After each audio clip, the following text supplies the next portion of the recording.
কেন্দ্রের নির্বাচন রয়েছে, তার আগে ইলামবাজারে বিজেপি কর্মীর বাড়ি থেকে ধারালো অস্ত্র উদ্ধার করল পুলিশ। বিকাশ মেটে নামে এক বিজেপি কর্মীকে শনিবার গ্রেফতার করে পুলিশ। তৃণমূলের অভিযোগ, ভোটের দিন সন্ত্রাস সৃষ্টি করার জন্য এই ধারালো অস্ত্রগুলি মজুত করেছে বিজেপি কর্মী। আমাদের সঙ্গে টেলিফোনে রয়েছেন প্রতিনিধি সৌতিক চক্রবর্তী। সৌতিক, কি জানা যাচ্ছে?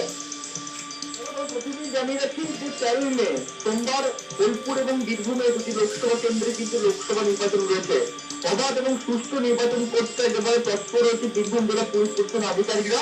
এবং সেই মধ্যে আমরা জানতে পারছি যে ইলামবাজার থানার পুলিশ, ইলামবাজার যিনি ওসি রয়েছেন আফরোজ হোসেন, তার নেতৃত্বে পুলিশ টিম গঠন করা হয় এবং তার কাছে খবর আছে যে ইলামবাজার থানার অন্তর্গত যে খয়েরকুনি যে গ্রাম, সেই খয়েরকুনি গ্রামের এক বলিষ্ঠ বিজেপি যিনি কর্মী রয়েছেন বিকাশ মেটে, তার কাছ থেকে কিন্তু তার বাড়ি থেকে 3টি ধারালো অস্ত্র উদ্ধার করেছে ইলামবাজার পুলিশ আধিকারিকরা গোপন সূত্রে খবর পেয়ে।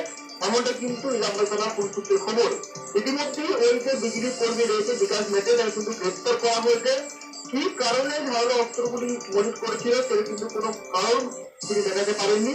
ইতিমধ্যেই ইলামবাজার তৃণমূল কংগ্রেসের যিনি ব্লক সভাপতি রয়েছেন ফজলুর রহমান তরু, তিনি যেমন তার যেটা অভিযোগ যে ভোটের দিন সন্ত্রাস করার জন্যই বিজেপি কর্মী ওই ধারালো অস্ত্রগুলি বাড়িতে মজুত করেছিল এবং এই সন্ত্রাস সৃষ্টি করার পর বিজেপি কর্মীদের এখন একটা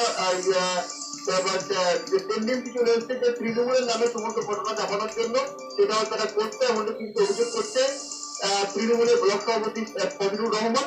তো ইতিমধ্যে সমগ্র ঘটনায় একটা চাঞ্চল্য সৃষ্টি হয়েছে। যেমন অনুব্রতহীন বীরভূম, আর এই অনুব্রতহীন বীরভূমের পাখির চোখ পড়েছে বিজেপি, তাই হয়তো তারা সন্ত্রাস করার জন্য এই অস্ত্রগুলি মজুত করেছে এমন কিন্তু বারবার অভিযোগ করছে তৃণমূল কংগ্রেসের নেতা কর্মীরা। তো ইতিমধ্যেই তার কাছে আরো কোনো অস্ত্র রয়েছে কিনা সমস্ত কিন্তু খতিয়ে দেখছে এবং তল্লাশি শুরু করে বাড়ি সহ আশপাশ এলাকায় ইলামবাজার থানার পুলিশ আধিকারিকরা।